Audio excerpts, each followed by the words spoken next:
Hello, caregivers. I know I'm washing my face again.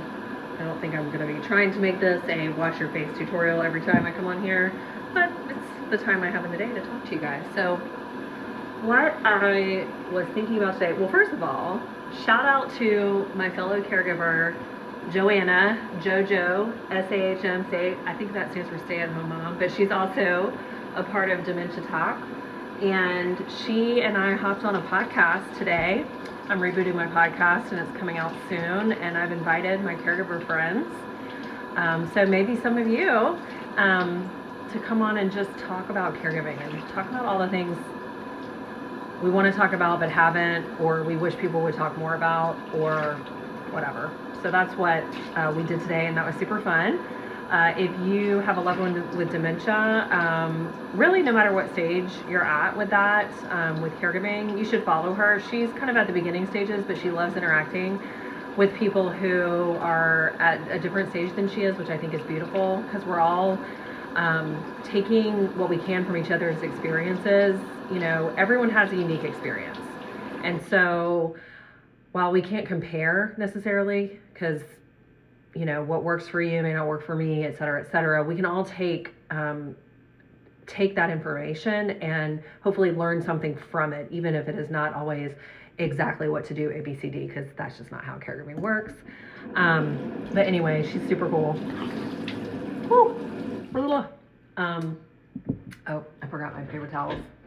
I'm trying to do something different this year. I used to do like I used to not wash my face at all, because I didn't have time for that, or so I thought. But as part of trying to take better care of myself, I try to do a better job washing my face and cleansing and all the things. And I really now I love it. So I used to have like one step, which was maybe wash it with a bar of soap.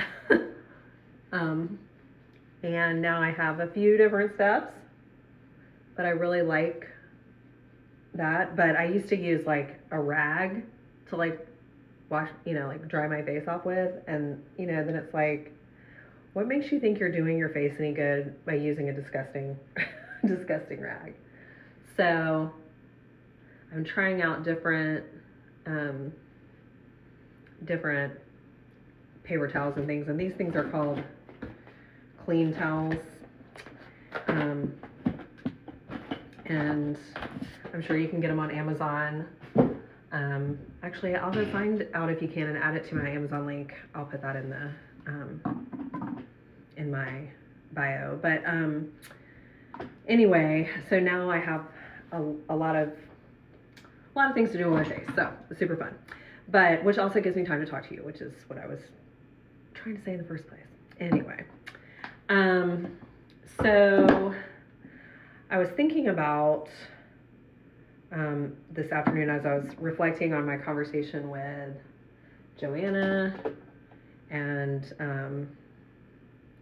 other experience that I've had recently about how easy it is to compare like situations, caregiving situations, like, oh, you know, like I've been caregiving for my mom she's been sick most of my life. And so there's been some caregiving aspect for a while, but she's also, you know, I still have her. Like the disease didn't take her at a young age or anything, although she is only 70. But we've been doing this a long time.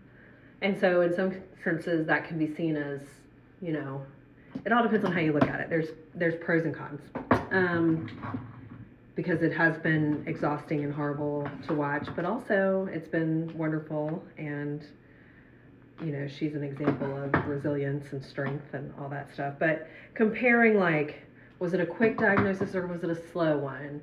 Did it come out of the blue? You know, whatever. Do you have siblings? Do you not have siblings? Are you a caregiver that's, you know, long distance, or does your person live with you?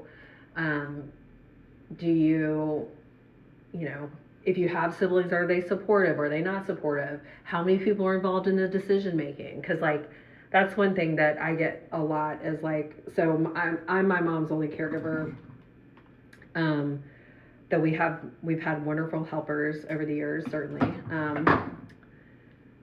And there was a period of time where my stepdad was part of that care team and stuff like that. So anyway, but I'm, you know, over the last 10 or 15 years, it's been, she and I have been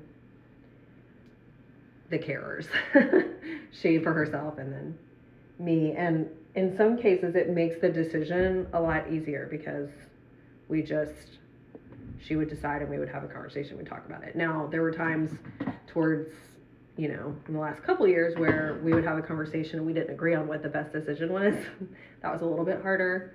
But, you know, but then there's also the idea of having siblings, especially ones that are able and willing to help, can be, you know, it's easier to take a break or whatever. So anyway, all that to say,